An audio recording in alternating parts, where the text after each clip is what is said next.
Dan yang minta panjang umur itu bukan cuma orang kaya. Kalau orang kaya minta panjang umur, saya nggak ngenes-ngenes amat. Kagak terlalu repot, dia ada krisis apapun orang kaya. Lah ini udah susah banget pakai minta panjang umur coba. Karena minta panjang umur bukan cuma orang kaya, orang susah juga sama doanya minta panjang umur. Ya kalau diterima Pak, itu kan berarti kebelangsaknya makin lama. Ini nggak pikirin resikonya. Saking kagak mau mati, yang penting asal jangan buru-buru.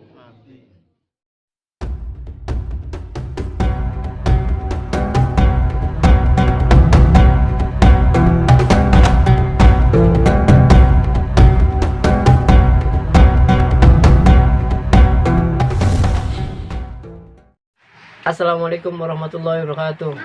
Berlombalah untuk kebaikan, sesungguhnya mensubscribe juga suatu kebaikan. Ini adalah amalan atau perbuatan yang termasuk man sanna sunnatan hasanatan falahu ajruha wa ajru man amila biha. Satu sunnah, satu langkah baik yang apabila dilestarikan amalan yang baik itu akan mendatangkan pahala bagi pelakunya dan orang yang mengikutinya. Lalu kemudian kebaikan itu menjalar lewat doa-doa yang dipanjatkan, sedekah yang dihadirkan, hadiah yang diberikan, itu tertuju kebaikannya untuk almarhum dan almarhumah. Karena orang-orang yang sudah mendahului kita itu, orang-orang yang sudah meninggal itu, tidak lagi ada harapan lain bagi mereka dari kita yang masih hidup kecuali doa yang kita panjatkan. Mal mayyitu fil qabri illa kal gharikil mugawwith. Tidaklah seorang yang sudah wafat itu di dalam kuburnya kecuali bagaikan orang yang sedang tenggelam, yang sangat mengharapkan pertolongan, dan pertolongan itu adalah wujudnya dalam bentuk doa dan amalan-amalan baik yang dipersembahkan kepada almarhum maupun almarhum.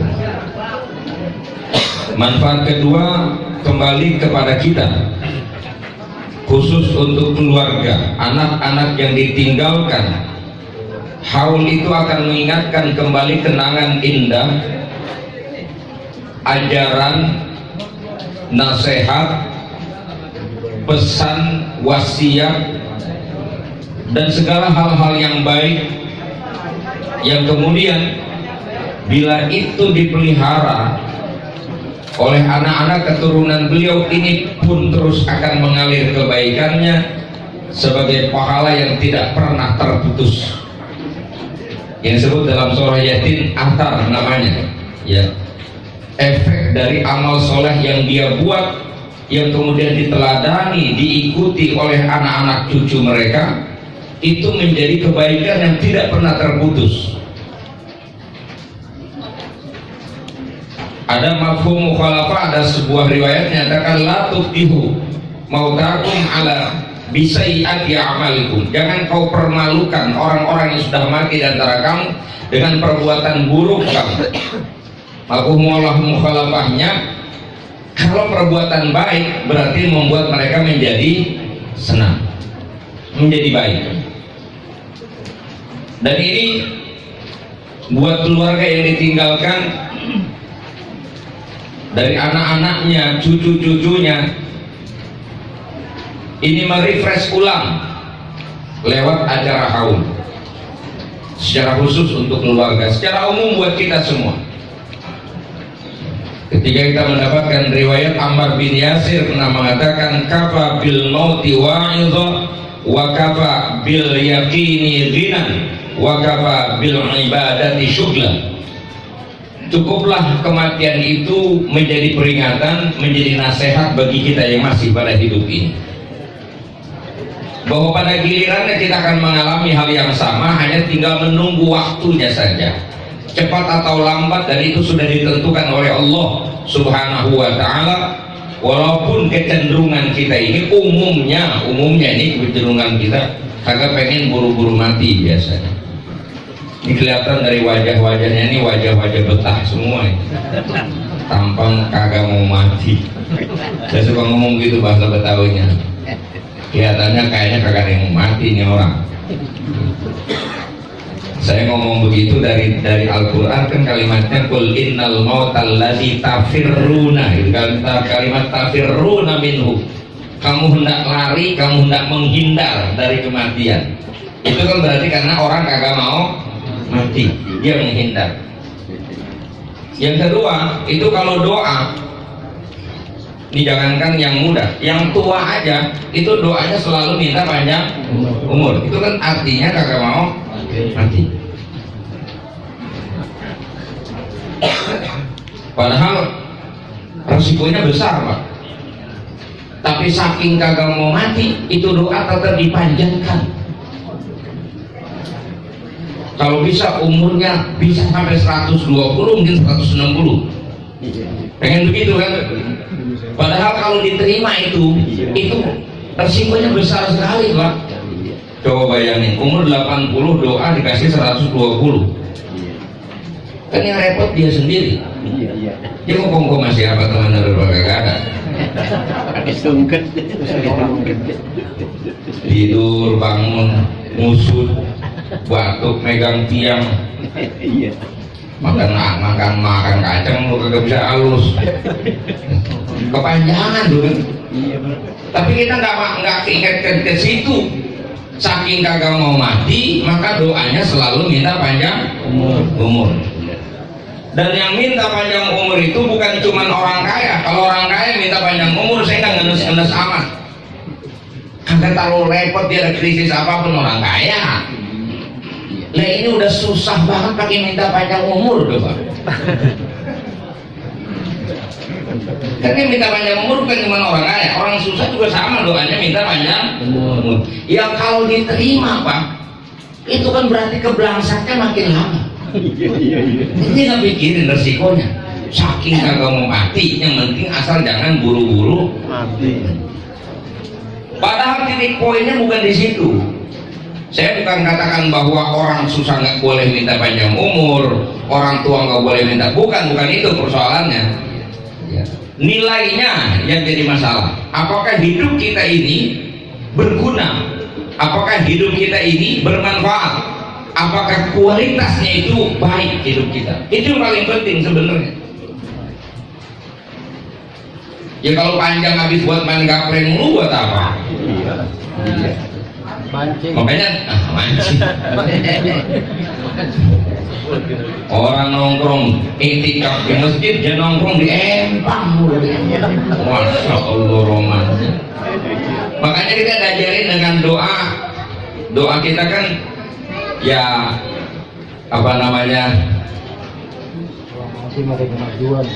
ij'alil mauta rohatan lana min kulli, Allahumma ij'alil hayata ziyadatan lana fi kulli khair waj'alil mauta rohatan lana min kulli syarr. Ya Allah, jadikanlah hidup itu penambah kebaikan.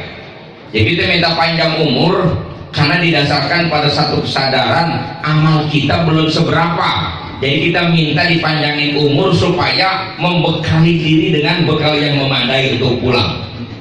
Nah, minta panjang umur model begini ini tidak tercela menurut apa namanya Ibnu Qudamah Al-Maqdisi yang dia buat ikhtisar dari Minhajul Qasidin Ibnu Qayyim, dan itu juga merupakan ikhtisar sebenarnya dari kitab induknya yaitu Ihya Ulumuddin Al-Ghazali.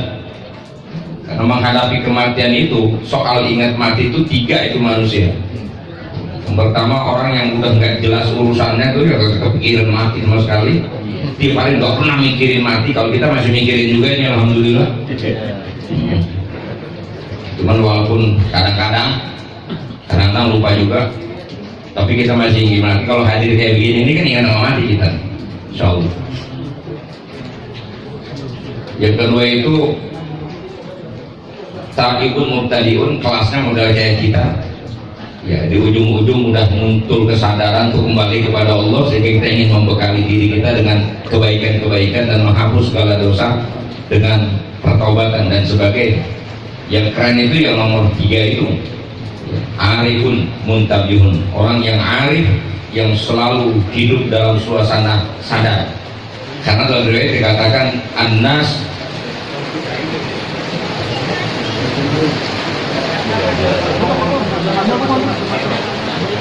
emang gak boleh lama-lama nih ceritanya.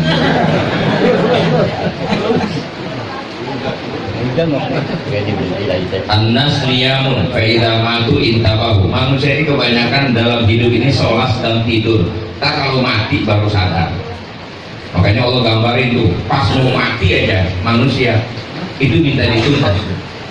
Laula akhartani ila ajalin qarib fa asaddaqa wa akum minas salihin. Minta ditunda bentaran aja. Mau ngapain dia? Kata dia fa asaddaqa wa akum minas salihin. Saya mau bersedekah dan saya mau jadi orang benar. Tapi ketika udah tiba ya sudah, wala yuakhirallahu, tidak sekali-kali ditunda, sudah habis. Di ayat lain Allah menggambarkan penyesalan manusia untuk bisa kembali ke dunia ketika kematian itu datang. Qala rabbil irji'un, ya Tuhan kembalikan saya ke dunia, la'alli an a'mala shalihan fima taraktu. Mudah-mudahan kalau saya hidup lagi nih, kalau saya dikasih kesempatan hidup kedua, kata dia, saya akan melakukan amal soleh yang waktu hidup kemarin saya lupa, yang saya tinggalin, saya mau kerjain semua. Apa kata Allah? Kalla innaha kalimatun huwa qailuha. Kagak dah, enggak, itu mah omongan, udah pernah gue denger dia ngomong dulu begitu. Bahasannya kalimatun hiya. Kalla innaha kalimatun huwa. Itu waktu main bola mulu nggak sembayang, begitu kakinya ke batang patah, kedukun urut sampai 40 hari kagak baik-baik, dibilang taubat nggak main-main bola lagi. Itu apa sembuh, balik lagi ke lapangan. Pas kesambet mancing pulang sakit nggak baik-baik, bilang taubat nggak mau mancing-mancing lagi. Pas baik ambil lagi joran. Pas lagi bangkrut dulu bilang, wah kemarin nanceng kejauhan. Sadar dia, tobat. Besok kalau udah sukses lagi, pokoknya nggak mau jauh dari masjid, nggak mau dari ulama. Pokoknya mau ibadah, hanya mau sedekah, mau dekat dengan kiai. Pas baik mah, pas normal lagi, manceleng ada lagi. Makanya kata Allah, kalla innaha kalimatun huwa qailuha. Hal semacam ini sebenarnya menyadarkan kita, Allah Subhanahu wa ta'ala menyadarkan kita bahwa itu akan terjadi penyesalan demi penyesalan. Ini hari Pak, orang yang sedang di alam kubur itu kalau kita tanya mau balik enggak, dan kalau mereka mau balik itu mau ngapain, semua cita-citanya cuma satu, mau jadi orang benar, itu aja sebenarnya. Makanya Imam Ghazali bilang kalau anda punya masalah banyak jangan suka main ke puncak Pak, kalau punya masalah main ke kuburan. Itu udah mentok banget hidup nih, nyapa ada ke kuburan, tanya sama orang yang dikubur, lu kalau hidup lagi kira-kira mau ngapain? Gitu sudah, pasti jawabannya harus sembahyang, gitu tuh. Artinya kita disuruh benar, disadarkan. Itu dimaknai oleh Ammar bin Yasir, kafa bil mauti wa'izo, cukuplah kematian menjadi peringatan bagi kita. Ini kalau saya kaitkan dengan ungkapan Syekh Ibrahim bin Adham, salah satu hal yang menyebabkan hati manusia mati itu adalah ketika dia tidak mempersiapkan diri untuk menghadapi mati. Qultum annal mauta haqqun wa lam tasta'iddulah. Kamu mengatakan bahwa mati itu pasti, tapi kamu tidak mempersiapkan diri menghadapi mati. Yang kedua, dafantum mautakum wa lam ta'tabiru bihim. Kamu sudah sering nguburin orang mati, tapi sayangnya kamu tidak mampu mengambil i'tibar.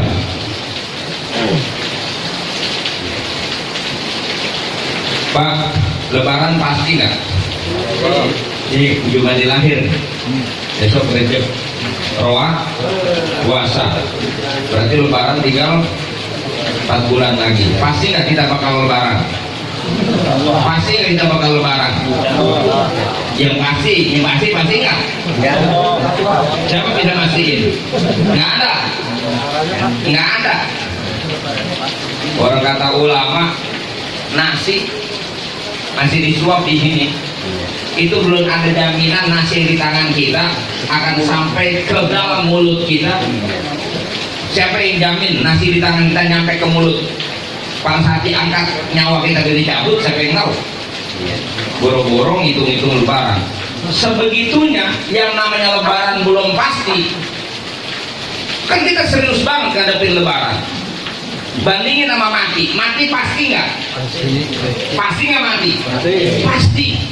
Harusnya yang disiapin kan yang pasti ketimbang yang belum pasti. Lebaran kan belum pasti. Kenapa serius banget pakai arisan sembako segala? Iya. Lebaran pasti belum. Kenapa serius banget pakai nabung segala? Persiapan udahnya buat apa? Ini buat lebaran. Besok bulan kerja berarti ibu tukang keringet udah nyapa kampung keliling itu. Ada yang buat lagi ngambil lagi 3 setel. Kita tahun lalu bulan lunas dia mengambil lagi itu. Persiapan untuk lebaran yang belum pasti.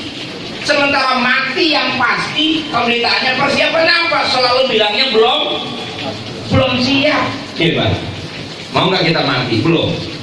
Nggak mau. Alasannya apa? Belum siap. Kan begitu selalu ngomongnya belum siap. Ya kalau belum siap kan perlu disiapin nanti. Masya Allah.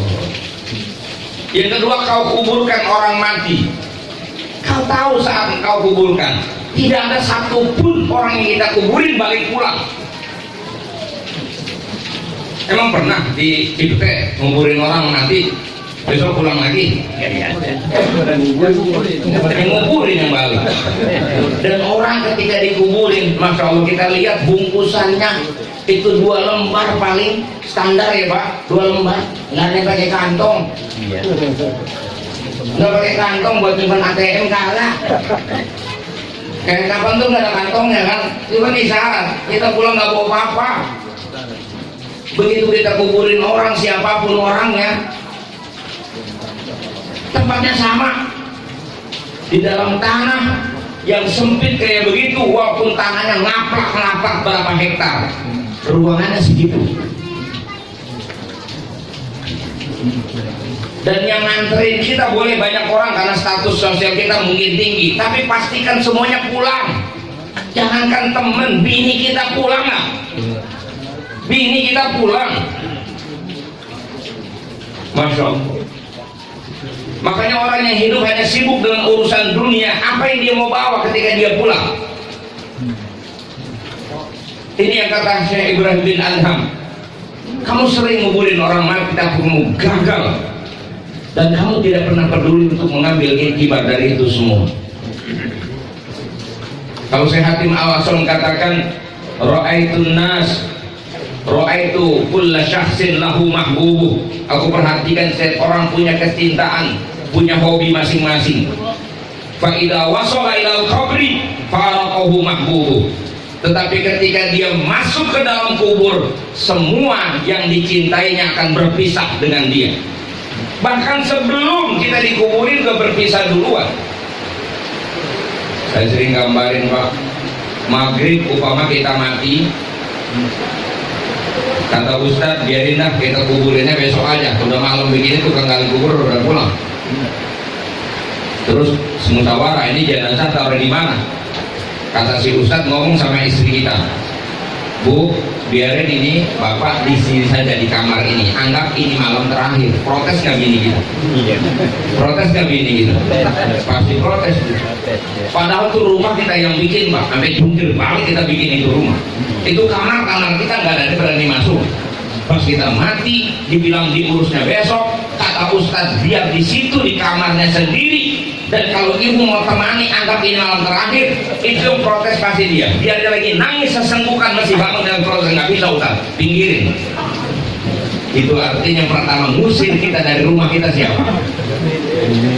Bini kita Pak, brengsek nggak? Diusir. Alasannya bukan masalah apa, takut lah, itu mah alasan klis. Kemarin gue waktu pacaran di kuburan berdua berani. Sekarang di kamar berdua pakai takut. Jenazahnya lakinya dia masih nyekek apa? Enggak. Ditaruh di mana? Terserah taruh di mana kek. Pun begitu bahasanya. Sadis pun taruh di mana kek. Bodoh amat lah katanya. ada yang taruh di gerasi, paling cakep ditaruh di ruang tamu, ruang yang untuk tamu, yang mati padahal yang punya rumah ditaruhnya di ruang tamu, nggak boleh lagi masuk kamar kita. Pak,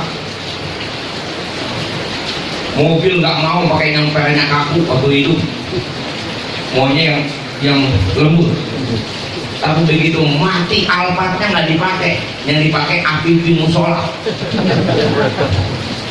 APV ambulan musola sumbangan partai lagi.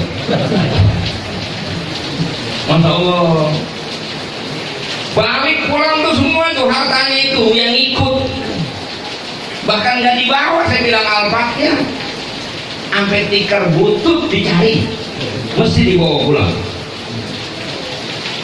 Begitu kita mati, semua yang kita cintai akan balik. Cuman satu yang akan menyertai kita, apa? Amal. Maka itu kata Ammar bin Yasir, kafa bil ibadati syughla, cukuplah ibadah harusnya menjadi kesibukan kita dalam hidup ini. Cuma persoalannya apakah kita mampu sekarang memanfaatkan peluang. Kalau yang sudah mati sudah digambarkan oleh Allah, keinginan demi keinginan untuk kembali ke dunia untuk melaksanakan amal soleh tidak lagi bisa. Yang pasti kita yang masih hidup ini berarti masih bisa, masih punya kesempatan. Apakah kemudian kita bisa memanfaatkan itu?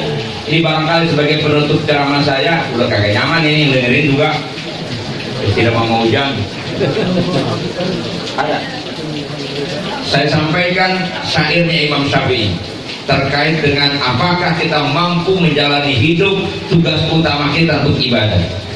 Beliau katakan, beliau Al-Imam Asy-Syafi'i menyandungkan syairnya itu, idza asham ru'un sittina aman fa nisful umri tamhaquhul layali wa nisfun nisfi alhabu laysa yadri li ghaflatihi yaminan min shimali wa baqin nisfi asqamun wa hammun wa syughlun bil makasibi wal iyali.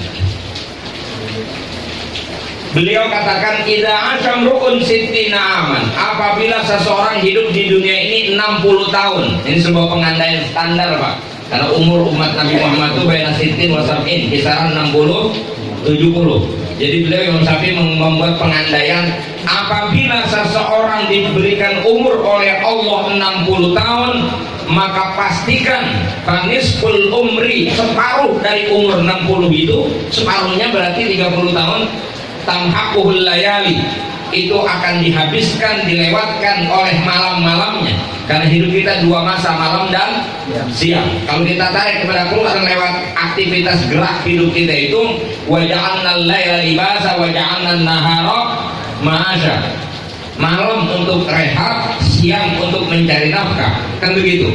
Itu artinya kalau umur kita 60 tahun, yang produktif umur kita itu cuma separuh. Separuhnya itu akan kita gunakan untuk rehat, untuk tidur. Dengan kata lain, separuh usia kita nyaris tidak produktif. Bisa dipahami, Pak? Ya mohon maaf ini, apalagi model kayak kita yang tidurnya nggak nunggu malam. Kadang-kadang siang juga tidur, dengerin ceramah ya pulas.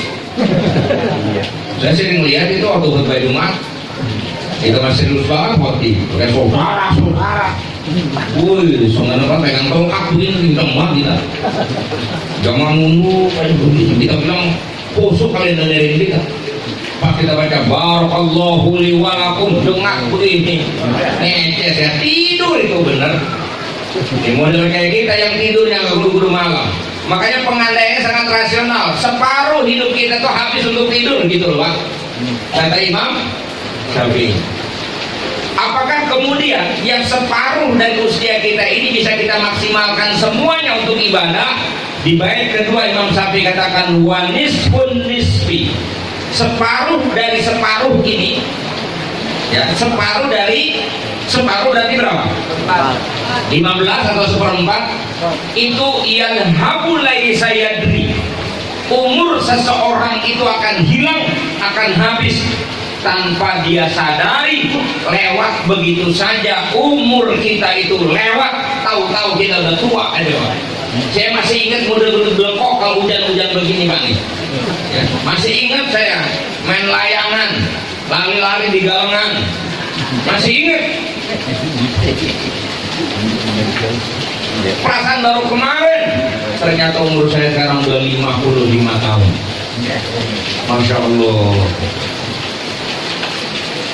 Kata Imam Ghazali, kata Imam Syafi'i, seperempat usia kita akan habis, akan hilang tanpa kita sadari, li ghaflatihi yaminan min shimali, karena kelalaiannya pergi ke sana kemari, melaksanakan mengerjakan ini itu yang tidak ada manfaatnya, yang pasti menghabiskan umur kita.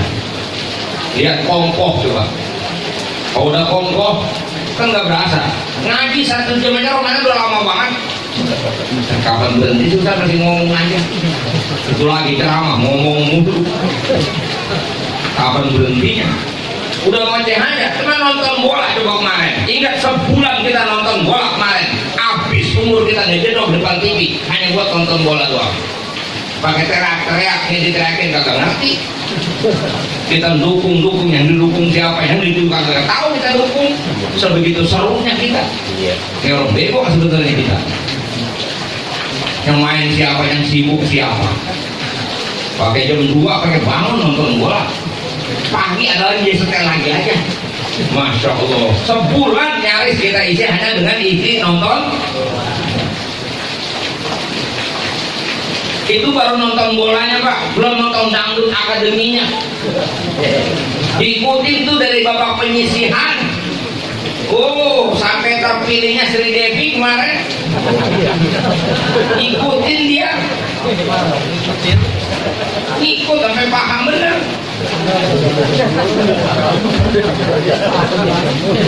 Masya Allah. Kalau dihitung umur kita coba habis berapa jam coba, dari habis sisa tuntas sampai jam 1 itu udah berasa di depan TV. Belum lagi main gapleknya, belum lagi main caturnya, belum lagi iseng-isengnya. Nah ini nih, kalau lu megang HP itu nggak berasa itu berapa jam itu melotot aja kita. Itu kan Imam Syafi'i, yadhabu laisa yadri, umur kita lewat habis, pergi lewat begitu saja tanpa kita sadari, tahu-tahu usia kita sudah tua. Berarti berapa tinggal? Sisanya berapa lagi? Seperempat lagi. Apakah kemudian yang seperempat ini kita maksimalkan? Dicegat oleh Imam Syafi'i dengan fakta kehidupan. Wa bakin nisfi asqamun wahamun. Sisanya usia kita itu isinya apa? Sakit, stres, stres, apa lagi? Syughlun bil makasibi, sibuk nyari usaha, cari nafkah, dan sibuk dengan urusan rumah tangga. Itu isinya. Memang kita 60 tahun hidup sehat terus Pak. Ada wayangnya kita sakit. Tuh kalau udah sakit begitu boro-boro diajak ibadah, sehat aja diajak ngaji susah. Lagi sehat nggak Quran dororokan, apalagi lagi matanya belekan. Lagi sehat diajak hadir ke majlis, romannya kakinya nggak kuat jalan. Apa nunggu sakit baru mau datang ke masjid? Kan nggak mungkin. Masya Allah. Itu hidup kita. Mohon maaf ini mah, jangankan urusan ibadah Pak, kawin aja kalau lagi sakit kan enak. Padahal hidup ini kan paling enak kawin doang. Kenapa? Nggak ada. Bahkan ibadah satu-satunya yang semua orang senang kawin. Sembayang loh Pak, kita belum pernah nafsu sama sembayang. Bener. Nunggunya ajan udah pulang kita belum nyampe, sampai ajan balik lagi, mau ajan lagi kita bisa belum jalan.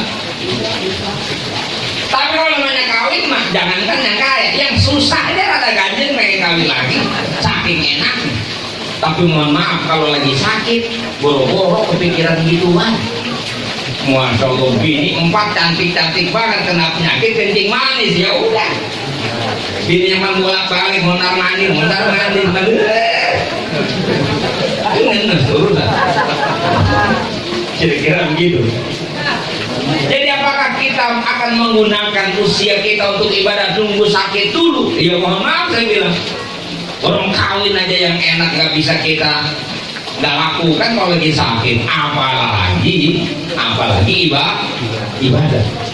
Masya Allah. Wasyukrun bil makasih, sibuk ngurusin usaha kita. Pagi-pagi beduk subuh udah berangkat, pulang beduk maghrib, sumsang sumbel, dungkir balik. Saya punya istilah tuh, dungkir balik, kaki buat pala buat kaki, siang banting pulang, malam banting bini, habis umur kita.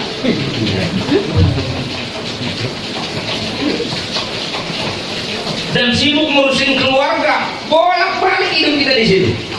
Ini kayak ibu tuh beduk subuh, sebelum subuh udah bangun, udah hadir habisnya. Alhamdulillah. Beduk subuh ibu-ibu tuh udah bangun, sebelum subuh dia udah bangun persiapan suaminya dan anaknya. Begitu suaminya berangkat kerja, anaknya berangkat sekolah, apa ibu-ibu udah selesai urusannya? Belum, Pak. Dapur mesti diurusin, rumah mesti diberesin, pakaian kotor, piring kotor harus diberesin semua. Habis umurnya di situ sehari-hari. Habis johor mau tidur, boro-boro mau tidur depan rumah, depan pintu itu ibu-ibu tamunya udah berjejer tukang kreditan. Dan itu isi hidup kita. Lalu apakah kita bisa menggunakan usia kita ini untuk menambah amal soleh kita? Sebenarnya bisa. Dengan cara apa?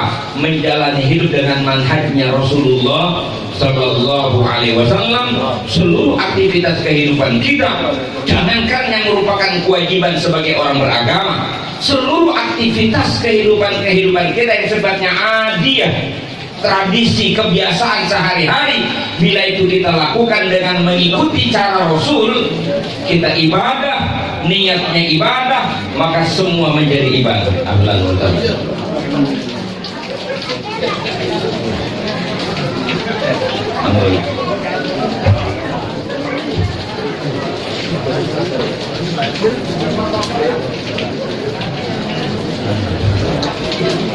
Jadi kalau tidur 6 jam kira-kira kuat kan Pak? Baca Quran 6 jam kuat nggak? Enggak. Kalau tidur kuat. Bagaimana caranya 6 jam tidur kita nilainya ibadah? Itu yang penting. Ya caranya tidurnya ngikutin cara Rasul. Niat tidur kudu bener niatnya. Sehingga 6 jam tidur kita bernilai ibadah. Nyari duit kelihatannya nyari dunia. Tidak, kalau kita niatkan untuk ibadah, untuk memenuhi kecukupan keluarga, untuk bisa membantu orang lain kalau kita punya kelebihan, dan untuk menjaga marwah kita agar hidup kita tidak minta-minta kepada orang, maka orang yang niat mencari nafkah, beduk subuh dia berangkat, pulang beduk maghrib, semua dinilai sebagai ibadah. Keringatnya yang mengucur itu bisa disamakan dengan darah yang tercucur di jalan Allah Subhanahu wa Ta'ala. Lelah dan letihnya dia pulang menggugurkan segala dosa-dosanya. Jadi selama hidup kita memang kita niatkan seluruh aktivitas ini untuk ibadah dengan cara mengikuti manhaj Rasulullah SAW, maka insya Allah semua aktivitas hidup kita dicatat sebagai amal ibadah. Jadi bisa jadi umur 60 tahun tapi nilainya 120 tahun atau bisa 1000 tahun. Tapi kalau tidak, umur 60 bisa saja tidak ada sama sekali nilai ibadah bagi kita ketika kita hidup tidak punya manhaj yang jelas. Dari sini saya cukupkan, beliau sudah hadir. Mohon maaf atas kehilapan dan kekurangannya. Terima kasih atas perhatiannya. Wallahu muwaffiq ila aqwamit thoriq. Wassalamualaikum warahmatullahi wabarakatuh.